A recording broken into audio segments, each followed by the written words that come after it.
Hello and welcome. As promised in our last video, today I'm going to show you a little bit some of the technology or the wiring and all the details that some of the people who are building your own Unimog or expedition camper right now might be interested in.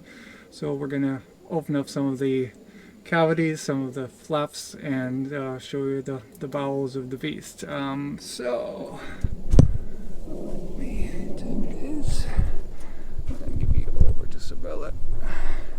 So first we'll start with the heating. Well, actually, more precisely,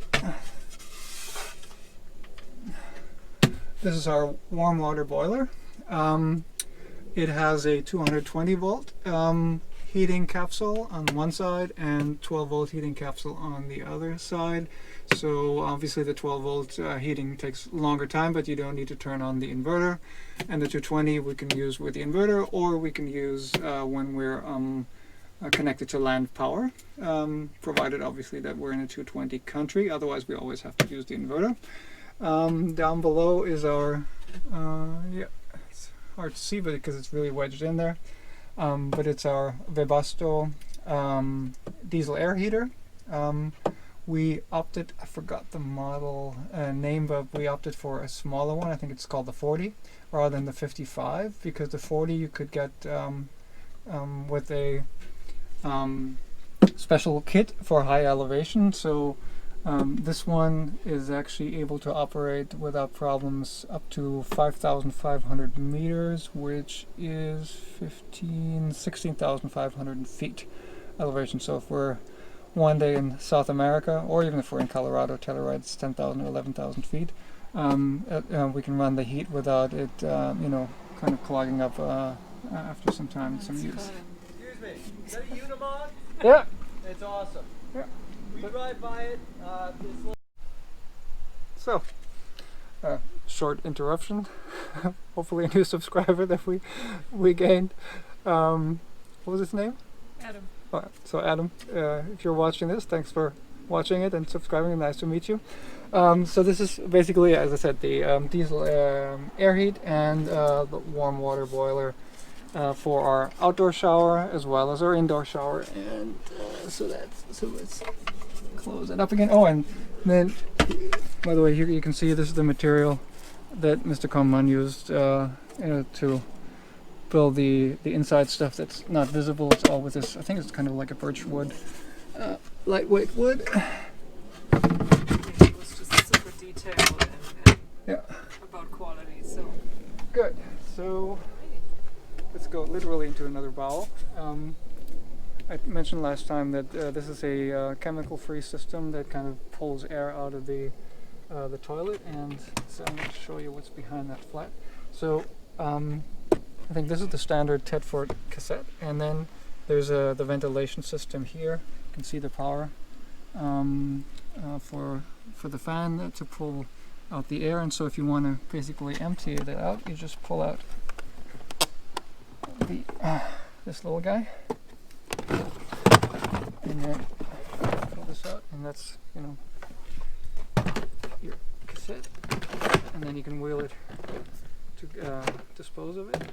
And then let me also show you what's behind that door. The cool thing is, without any chemicals, you can actually dispose it anywhere. Yeah, then you kind of regular toilet. And then here is the bottle for our what's it called?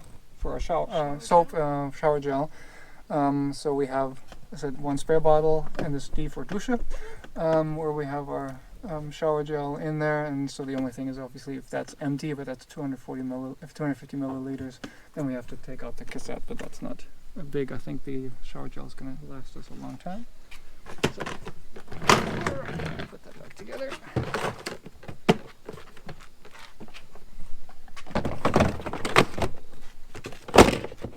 Okay, done.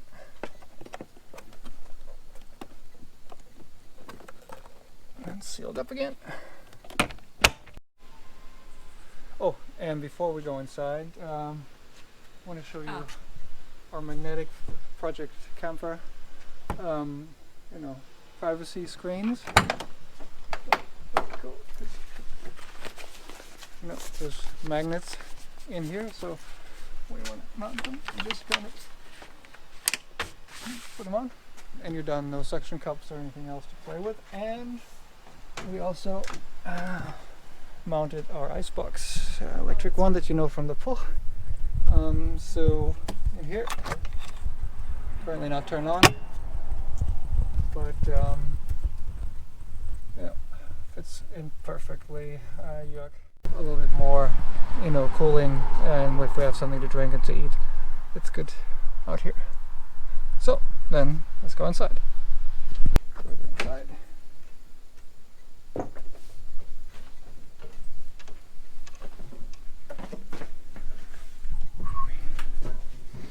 So the next stop is the water system.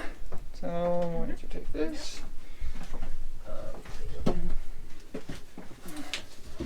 So here's our 150 liter water tank. So it starts here and goes all the way to the side. So moved all the way forward to the front of the vehicle for good weight distribution. Here we can take it off. What I really like, you know, even those little details that Sibylla was talking about, you know, just make a cutout so that, you know, you don't have a dent in there. So just nice. So go further inside. So there's our little trash can in here. I'm probably going to take over. Yep. We've got this is our water pump, expansion tank, and another bottle for our soap dish dispenser for the sink here in the kitchen. So this is where the water stuff comes from, and then can you hold it like that for a second? See how to whittle it out. Because this is really tight. There's only one good way to take it out.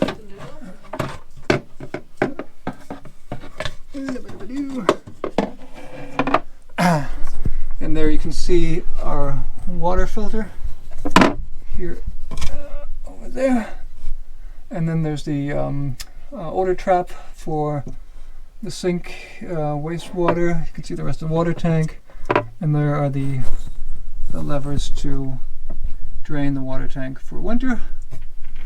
And then I don't think I can turn around. There's another electrical switch there, and a trip switch, so in case there's any kind of short in the system, there's one here, and then we'll see one over there in just a second. Okay, that is done here. And a quick peek to our propane bottle. You can see here, standard US propane bottle, and then we have an adapter for German to US system, and pressure regulator, and then we've got two basically turn off valves. A little further, yep.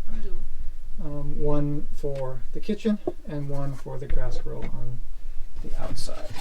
That is that, and then I'll show you quickly here, but not much more to see than from the other side. Boiler from the top. There you can see that. Okay. So now comes the super interesting part.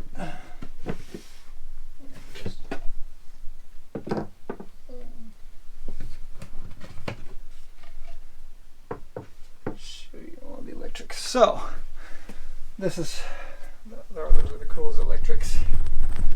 So first I'm gonna just do a little flyby. You can see the solar controller. There are the fuses, main switch over here, other auxiliary fuses, and then the chargers. Let me see if I can show them in a good way. Oops. Yeah, so there's the 24 12 volt chargers, as well as the regular charger when we have land power. And then there's the 1000 watt 220 volt inverter is down here. and then there's a breaker box and a trip. No, the trip is over here, and then it's a regular breaker box, and then this is the gas sensor, in case there is a leak in the propane system.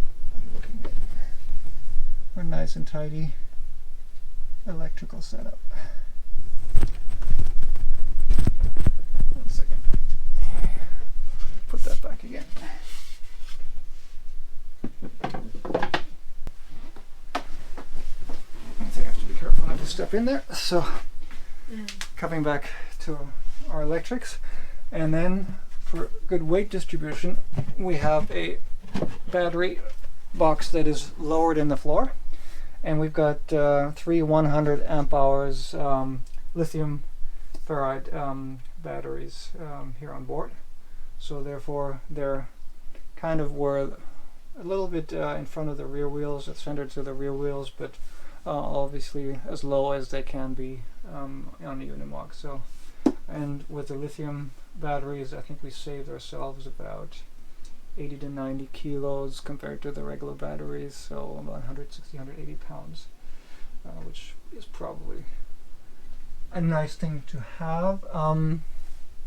These are all Bluetooth enabled, so I can check the condition of the cells as well as the MPPT controllers Bluetooth. And nice thing here is, once it's done, nothing to see anymore. So that's final thing. Not a lot of high tech here, but what we also put in is some more outlets here, 12 volt outlets, so we can charge any kind of battery operated devices when we're not in the camper, so will be charged hidden from view, and so if someone wants to look in it, they don't see our iPad or camera here getting charged. So that's why we had put 3 outlets in there just as well. And I think that's pretty much it. Well, is there anything else? No, all good. The other outfits you showed last time. So Good, yeah. No, I think that's it. I showed everything. That was in terms of the details here on our Unimog. I hope that was, interesting. Let me know if you have any additional questions. I'm always glad to help out other people who are, planning their project or in their project. But so far we really like our Unimog, and we're looking forward to leaving in a couple of days to our first trip here in the US. So see you later.